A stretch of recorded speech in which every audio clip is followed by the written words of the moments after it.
Most of the time in Pokemon, you gotta catch them all. But in this run, I'm only catching one Pokemon of each type. So if I get a Pidgey on Route 1, I can never use another normal or flying type. Oh, and it's a Hardcore Nuzlocke too, where I must now catch the first Pokemon per type that I encounter. Can I beat Pokemon Leaf Green like that? The first step in this run is to choose a starter. Now Charmander would be a poor choice, because I'd probably get a flying type well before he fully evolves. A pure water type wouldn't be bad, but I go for Bulbasaur instead. Even though that removes the Ghastly line from this run, Venusaur is one of the better grass types in Kanto. There is an uneventful rival battle, and after getting Pokeballs, I venture onto Route 1 and find a Rattata. I'll take that over Pidgey, since it leaves the flying type open. With a normal type Pokemon already caught, I am guaranteed a Mankey on Route 22. While here, I decide to test out my awesome Pokemon against Legion, my rival. Toothy Rat is sand attacked, but after a Tail Whip, 2 quick attacks takes out Pidgey. He is almost able to defeat Charmander too, but I don't want to risk him to a crit, so Leafy Dino comes out to tackle a few times for the win. By the way, I am matching team sizes for all major battles. On the south end of Route 2, I could get a Caterpie here. Weedle is not an option since I already have a poison type, and that would force my Viridian Forest encounter to be a Pikachu. But I'd rather have a better electric type than him. So instead, I head into the forest and am all but guaranteed to get a Caterpie, who promptly fully evolves, becoming a flying bug. With Leafy Dino, the Brock battle is obviously in the bag, so naturally, I start with Punchmunk. Geodude falls to some Karate Chop action, and Onix actually survives the first low kick, though not the second. That was easy. Right before Mount Moon, this dude tries to sell me a Magikarp, but since I already have a flying type in Butterfree, that fish would never be able to evolve. Now you might think that is a poor trade-off, getting Butterfree instead of Gyarados. And you'd be right. But Gyarados is too good anyway. Inside Mount Moon, the only encounter I can get is a Geodude, because all of the other types are already taken. Of course, getting a rock type here means that all of the fossils are now out of reach, but I doubt I would have gotten all the way to Cinnabar with any open types anyway. For my unnecessary but somewhat exciting Misty Strat, I need access to Pokemon on Route 24, so I decide to face my rival first. Though it's not much of a battle, because our newest team member, Rocky throws some rocks to one-shot all of Legion's Pokemon. He had 2 normal types on his team, by the way, hence the name. Before enacting my incredible Route 24 strat, I run around in the grass leading with Little Bug. Abra is the only encounter I can actually get here, so with a bit of Sleep Powder, I catch him. Abra is a solid encounter, but he doesn't play a role in my Misty strat. Instead, I let Toothy Rat find a Weedle, who eventually poisons him to activate Guts. With that attack boost, I lead with Toothy Rat against Misty. Her Staryu is immediately Hyper-Fanged, no problem. Starmie actually outspeeds with a Water Pulse, and Hyper-Fang misses. Well, that was great. My backup plan is a now evolved Leafy Dino. A few Vine Whips, and the larger star is also defeated. If you were awed by that incredible strategy, there's something wrong with you. But subscribe anyway, because I don't discriminate based on intelligence. With Misty's defeat, I head straight to the SS Anne, because there are literally no possible encounters for me anywhere around here. For my rival, I again lead with Rocky, who again one-shots Legion's Bird.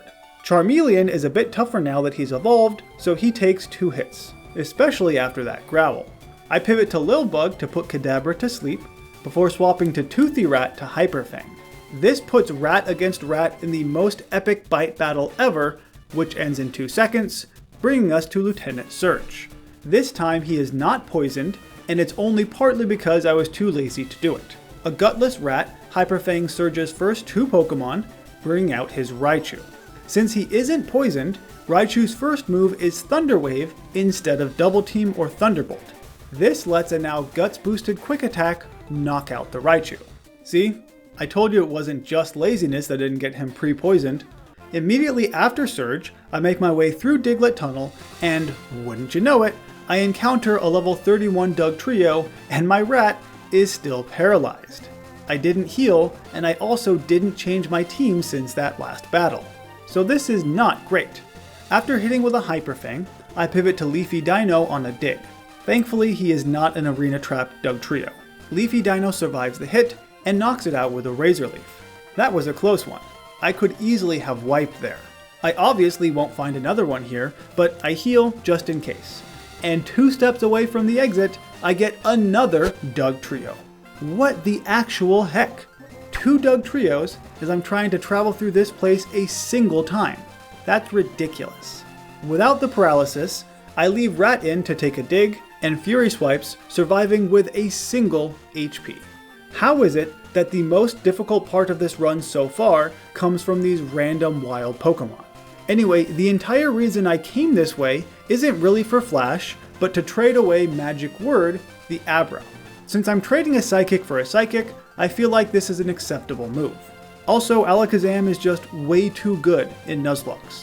Mr. Mime is a fair compromise. After Rock Tunnel, but before Erica, I get 2 new encounters. For Vulpix on Route 8, I lead with Lilbug, who starts with a Sleep Powder, so Vulpix doesn't roar me away, and then I catch him. Next, I get an Eevee in some random building. I actually had intended to evolve him into a Jolteon, but I decided to just give Eevee a rest. I use evolutions all the time. After learning Flamethrower at the level cap, Firefox evolves into a larger Firefox. He is my backup plan for Erica, but my real plan is Mimian. His Psybeam is barely too weak to one-shot Victory Bell, who misses anyway, so it didn't matter. After a heal, a few more Psybeams does the job. Tangela similarly barely survives a single hit, but falls on the second. Last is Vileplume, who immediately falls to a crit. Well, that was a good debut, Mimian. In the Rocket Game Corner hideout, I make my way to Giovanni, whose Onix and Rhyhorn fall in a single Razor Leaf each. I risk a crit here, perhaps unnecessarily, to Leech Seed, before swapping to Rocky Rock. After a few rock slides, the Rocket Leader is easily defeated. With the Sylph Scope in my possession, I return to Lavender Town and the Pokemon Tower. Pidgeotto is quickly rock slid, bringing out Charmeleon. Anticipating a Metal Claw, I pivot to Leafy Dino on a Growl and bait out an Ember that Firefox can absorb for unlimited power. Okay, maybe it's limited, but it's still good enough. Firefox then flamethrowers through several Pokemon until we get to Gyarados.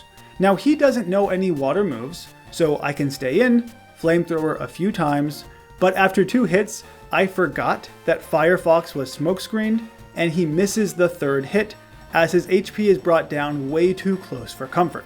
Rocky Rock then tags in, ready to battle, and Gyarados knocks himself out anyway.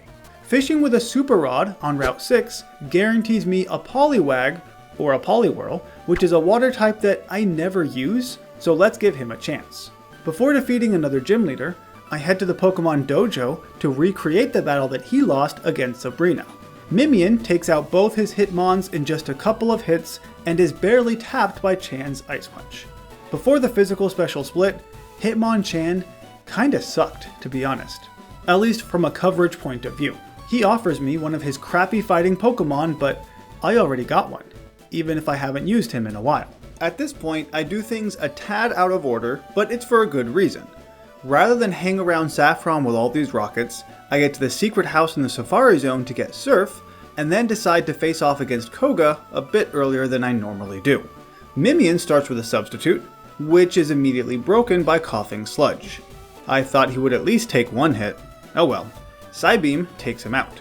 Muck would not fall so easily, so I bring out the now fully evolved Rocky Rock, who gets a Magnitude 8 for the knockout, and a crit Rock Slide for the coughing too. Weezing takes a Rock Slide and tries to poison Rock, but to no avail. Anticipating another Toxic, I bring out Toothy Rat, who is poisoned, but also damaged with a Sludge. Against my better judgment, I take a risk to use a Guts boosted Hyper Fang that is not nearly strong enough, and Toothy Rat dies. Well, that one was totally on me. It wasn't necessary, and I kind of feel bad for Toothy Rat. Little Bug then reappears after a bit of a hiatus. With a combination of Sleep Powder and Psybeam, even with Koga healing a few times, he is the victor, and Koga defeated. The reason I wanted to get this badge was so that I could surf, first and foremost, to the power plant, where using a Repel with a level 33 Pokemon ensures that I encounter a Magneton for both my Steel and Electric types. I then return to the Safari Zone and fish with a Super Rod to get an illegal Dragonair, who I actually managed to catch somehow, getting me the Dragon type. This only leaves the Ghost, Dark, and Ice types. Now in Kanto, there are no pure Ice or Ghost Pokemon, and Dark type didn't exist for the first 151. So it looks like this is the end of my encounters. Unless I do a bit of cheating and find myself a Mischievous in the Pokemon Tower, and a Sneasel in the Seafoam Islands. They just happen to fit my encounters perfectly, so now I have every type accounted for. Speaking of, since I'm already cheating, I decide to allow Tadpole to evolve into Politoed. I don't actually know if I have ever used one, but I'm about to, right after 3-Head Thunderbolts my rival's Pidgeot. Tadpole takes a Flamethrower on the swap, Surf fails to one-shot even with a Mystic Water, and then he dies to a Flamethrower crit. Well, maybe that's why I've never used one before. Maybe they just suck. After all, he was evolved for all of 5 seconds before dying. Mimian finishes off Charizard, swaps back to 3-Head to Thunderbolt Gyarados, who then pivots to Lilbug to Aerial Ace Execute. Alakazam would be intimidating if he could hit Ice Weasel at all, but he can't, so after a bit of stalling with Recover, he falls. Aren't so tough now, are you, Alakazam? Though I probably shouldn't taunt Legion, since he did just kill my Water type. This brings us to the second Giovanni battle. Nidorino survives Rocky Rock's first magnitude, because it was only a 4, but not the second. I pivot to Lilbug, who I thought would outspeed Nidoqueen, but it turns out he does not. He does survive the Body Slam, and after a Psybeam, swaps to Mimian to Psychic. Kangaskhan can't really do anything to Rocky Rock, and last Rhyhorn is Razor-Leaved, defeating Giovanni yet again. Now we're on to Sabrina. Since Dark is special in this gen, and Sneasel has crappy special attack, I give him Shadow Ball to one-shot a good amount of Sabrina's Pokemon. I do pivot to Firefox to Flamethrower the Venomoth, before swapping back to Ice Weasel to finish the battle with 2 more Shadow Balls. That was way too easy. For Blaine, I may no longer have a water Pokemon, but I do have Dragonsneck the Dragonair, who is almost as good. With a Mystic Water, his Surf one-shots both Growlithe and Ponyta. After Rapidash survives the first hit, I use Firefox's Flash Fire ability to absorb a Fire Blast. The only problem is, Rapidash also has that ability, and Quick Attack fails to get the KO, like I had hoped, allowing Blaine to heal. I eventually give up on that dream and swap to Rocky Rock on a bounce. He is flinched and misses a hit, but eventually Earthquakes the horse. Thanks to Intimidate, Arcanine survives the Earthquake, so my Flash Fire dream can be rekindled as Firefox gets powered up to Flamethrower Arcanine. You see, that wasn't so hard, Firefox. Moving on to the last gym battle against Giovanni, Dragonsneck once again proves that he can be a water Pokemon, surfing Rhyhorn and Dugtrio as well after a weak Earthquake.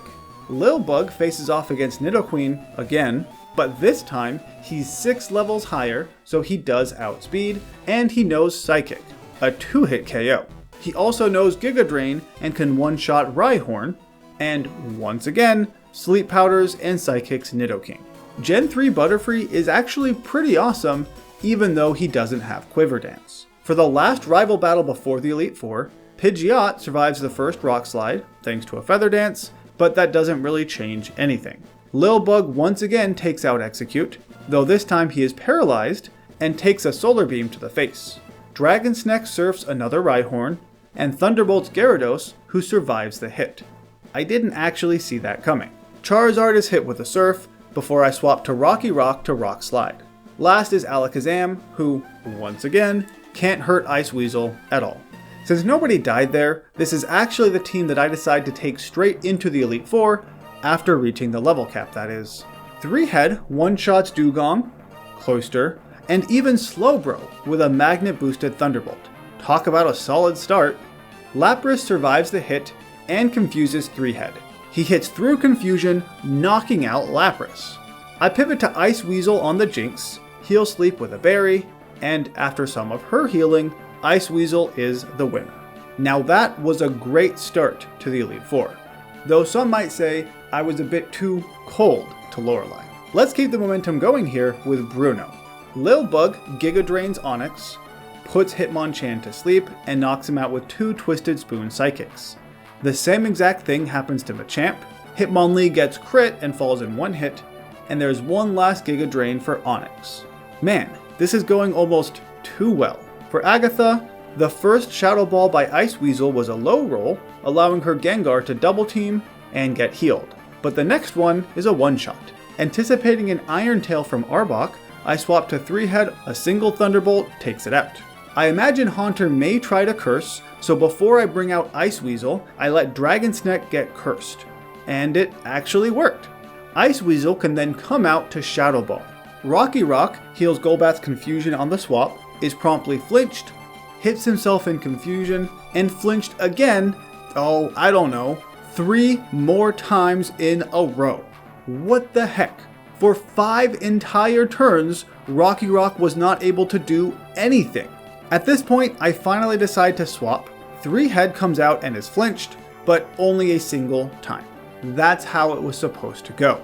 3-Head is then put to sleep by Gengar, so I bring out Ice Weasel on a Shadow Ball, who responds with his own Shadow Ball for the knockout. And there goes all of my Elite Four momentum. Stupid Agatha. Let's see if we can get it back with Lance. Dragon's Neck starts off with an agility to ensure that he outspeeds all of Lance's dragons. Again, a Gyarados survives Dragon's Neck's Thunderbolt, he uses Dragon Rage again, but falls after a heal. Here, I take a risk and use Outrage. I'm hoping it only runs for 2 turns, but we'll see. Both of the Dragonairs easily fall to Outrage, but Dragon's Neck keeps it going on Dragonite, and it obviously doesn't kill him, though his Outrage kills me.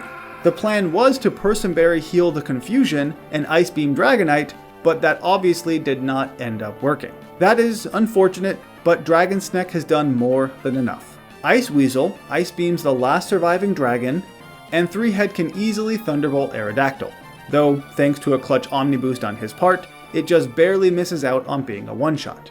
A few turns later though, and it doesn't really matter. The real championship battle starts with 3-Head Thunderbolting Pidgeot.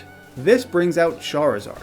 Rocky Rock misses the first Rock Slide, and I have to risk a crit here to hit with the second. Rock moves in Gen 3 just aren't that good. This baits out an Earthquaking Rhydon. Now, there is a chance that Giga Drain does not one-shot, so Lil Bug plays it safe and misses a Sleep Powder for the very first time. With a Compound Eyes, that is not very likely, but still possible. And, of course, he is then hit by the 80% accurate Rock Tomb.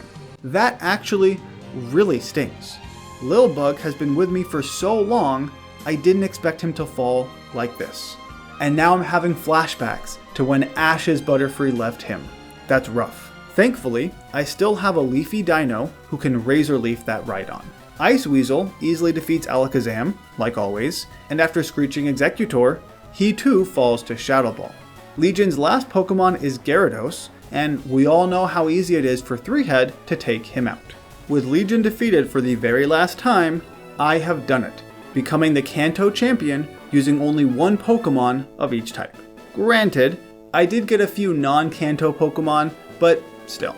Before ending the video, I do want to give recognition to the hard workers in the Not Alive box. Lil Bug first and foremost was a vital part of my team, but Dragon's Neck and even Toothy Rat were useful in their own right. Tadpole, however, was barely even used, so no recognition for him. Anyway, that's the end of the video. Thank you for watching to the end, and maybe I'll do this again in another region. I've already done it in Johto, so perhaps Hoenn will be next. Regardless, I hope to see you in the next region.